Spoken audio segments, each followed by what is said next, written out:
ఏపీలో 100 సంవత్సరాలలో కేవలం 11 మెడికల్ కళాశాలలు అన్ని ప్రభుత్వాలు అందరూ ముఖ్యమంత్రులు తీసుకురాగలిగితే కేవలం 5 సంవత్సరాలలోనే 17 మెడికల్ కళాశాలలు జగన్మోహన్ రెడ్డి ఆంధ్రప్రదేశ్కు తీసుకురావడం జరిగింది. అది జగన్మోహన్ రెడ్డి చరిత్ర సృష్టించాడు.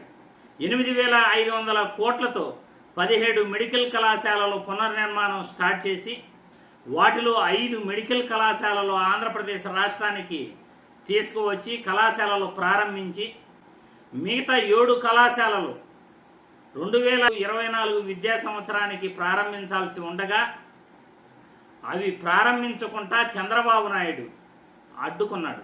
2024-25 విద్యా సంవత్సరం 2025-26 విద్యా సంవత్సరంలో 7 మెడికల్ కళాశాలలు 2,350 మెడికల్ సీట్లు ఆంధ్రప్రదేశ్ ప్రభుత్వం కోల్పోయేటట్లు విద్యార్థుల జీవితాలను నాశనం చేసింది.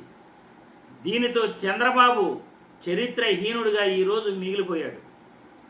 జగన్మోహన్ రెడ్డి కేవలం 5 సంవత్సరాలలో 17 మెడికల్ కళాశాలలో ప్రభుత్వ మెడికల్ కళాశాలలు తీసుకొస్తే ఒక్క మెడికల్ కళాశాల కూడా తీసుకురాకుండా జగన్మోహన్ రెడ్డి తీసుకొచ్చిన మెడికల్ కళాశాలలను ప్రైవేట్ పరం చేస్తున్న చంద్రబాబు చరిత్రహీనుడిగా దేశంలో రాష్ట్రంలో కూడా మిగిలిపోతాడు. ఈరోజు పేద విద్యార్థులు వైద్య విద్య అందుకోవాలంటే ప్రైవేట్ కళాశాలల్లో ఫ్రీ సీట్ వచ్చి కూడా వాళ్ళు చదువుకోలేనటువంటి పరిస్థితి. ఎందుకంటే ప్రైవేట్ కళాశాలల్లో free seat convener quota seat వచ్చినా కానీ అక్కడ దాదాపు కూడా సంవత్సరానికి 3 నుండి 4 లక్షలు ఈజీగా ఖర్చు అవుతుంది.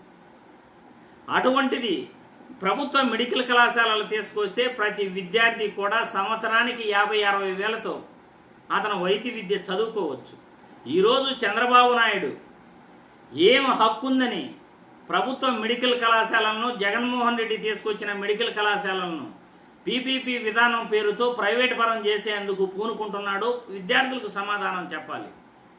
వైద్య విద్య కోసం తహతహలాడుతున్న వైద్య విద్య చదువుకోవాలని వాళ్ళ కళలను సాకారం చేసుకోవాలని ప్రయత్నిస్తున్న విద్యార్థుల జీవితాలను నాశనం చేయడానికి చంద్రబాబుకు ఏం హక్కు ఉందని నేను ఈ వీడియో ద్వారా ప్రశ్నిస్తున్నాను. ప్రభుత్వాలు విద్యా వైద్యానికి మించి వీళ్ళు ఇంకా వెలగబెట్టేది ఏముంది? విద్యా వైద్యానికి కూడా వీళ్ళు డబ్బులు ఖర్చు పెట్టకపోతే, బడ్జెట్ ఖర్చు పెట్టకపోతే ఇక ప్రభుత్వాలు ఉండి దేనికి, వీళ్ళు పరిపాలన చేసేది దేనికి అని నేను ఈ వీడియో ద్వారా ప్రశ్నిస్తున్నాను.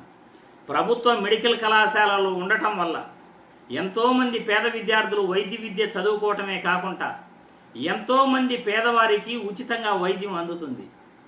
ఈ మాత్రం జ్ఞానం లేని చంద్రబాబు కమిషన్ల కక్కుర్తి కోసం ఈరోజు ప్రభుత్వ మెడికల్ కళాశాలలను పీపీపీ విధానం పేరుతో ప్రైవేట్ పరం చేసేందుకు కక్కుర్తి పడుతున్నాడు. ఆయన చరిత్రహీనుడిగా ఈరోజు మిగిలిపోతున్నాడు.